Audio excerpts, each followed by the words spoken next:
Случай, когда клиент жалуется на болезненные ощущения, но на первый взгляд визуально ничего не происходит. Но вот если присмотреться, то мы заметим чуть красноватые боковые валики. А процедуру начнем вот с такой чудесной пенки, которая имеет антисептические свойства, кератолитические и даже дает вяжущий эффект. В общем, наносим, ждем, пока она вспенится, сработает, и можно переходить к поискам причины наших страданий. Для этого я возьму кюретку, и уже сейчас можно видеть, что краешек ногтя имеет скрепкообразную или П-образную арку. Такое действительно иногда случается, и, как правило, такая деформация вызвана тем, что обувь придавливает ноготь сверху.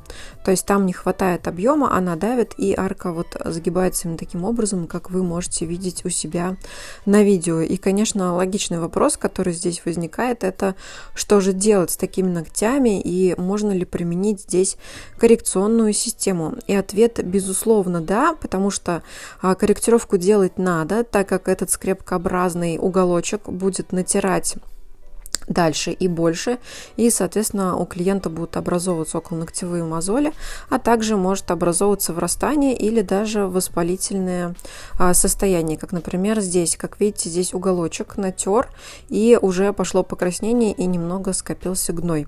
Это, конечно, мы сейчас все уберем и обработаем, а тут можно наблюдать за тем, какая дырочка на самом деле там получилась от этого уголочка. В общем, ощущения крайне неприятные, и коррекционная система здесь должна быть использована именно крючковая, например, трииотиоскоба. Это такой вид коррекционной системы, когда мы под краешки ногтевой пластины ставим специальные крючки из плотной проволоки, не абы какой, а тоже специальные проволоки, изготавливаются с помощью инструмента. Изготавливается это индивидуально для каждого клиента, и потом они соединяются, создается натяжение, тем самым выполняется коррекция. Ну а здесь на видео вы наблюдаете извлечение околоногтевой мозоли, и хочу сказать, что да, такую мозоль можно осторожно вытаскивать с помощью пинцета, и у этого пинцета, кстати говоря, должна быть внутри ребристая поверхность. Ссылку на пинцет я также оставлю, он у меня от Nippon Nippers. Именно благодаря такой ребристой поверхности кусочек кожи или ногтя, который вы пытаетесь зацепить, он у вас не выскользнет. Но после того, как я проверила эту мозоль и поняла, что дальше она не вытягивается, я ее не выдергиваю, как обычно показывается на видео, а на самом деле аккуратно срезаю кусачками, потому что если мы дернем, у нас там будет ранка, а если будет ранка, то это, конечно же, неприятные риски, ну и плюс болевые ощущения. Здесь я уже срезала один уголочек, то есть зачистила одну стенку, и мы можем наблюдать, что там есть некое содержимое, поэтому прочистим дальше кюреткой и вернемся к разговору о коррекционной системе, пока я обрабатываю второй уголочек. Его, конечно, я тоже подрежу, и подрезать его можно очень долго, то есть он будет расти, мы будем его подрезать.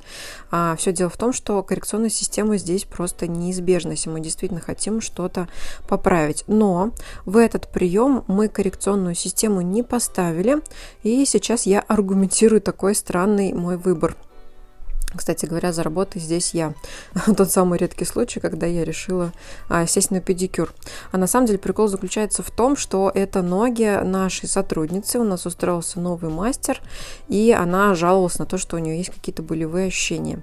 И мы поняли, что она будет прекрасной моделью на наши курсы, как раз-таки на крючковые системы. Мы с удовольствием возьмем ее моделью, а пока мы установим тампонаду и нанесем специальные средства, чтобы ей облегчить состояние, и, конечно, чтобы дальше ничего не воспалялось. А вот уже в январе, когда придет группа на крючковые системы, мы ей все установим как положено. И самые внимательные, наверное, заметили, что и на втором, и на третьем пальчике есть тенденция на врастание. Вот сейчас можно посмотреть на третий палец, и возле уголочка мы видим тоже сухую кожу. Это потому что угол и край ногтевой пластины тоже там немножко нам натер. Там также нужно будет выполнить зачистку и, возможно, тоже поставить, например, тампонаду или, может быть, даже коррекционную систему. Но пока мы занимаемся большим пальчиком. Сейчас я устанавливаю тампонаду. Для этого я использую кюретку. Это специальный инструмент, без которого, наверное, никакой педикюр, в принципе, не обходится, да, даже просто эстетический, потому что кюретка, она же иногда называется тампонодержателем, она имеет очень гладкие краешки у своего вот этого, я даже не знаю, как правильно назвать, точнее, заталкивающего элемента. В общем, они очень гладкие и легко заходят под стенки ногтя, тем самым давая нам возможность распределить тампонаду очень осторожно и комфортно для клиента.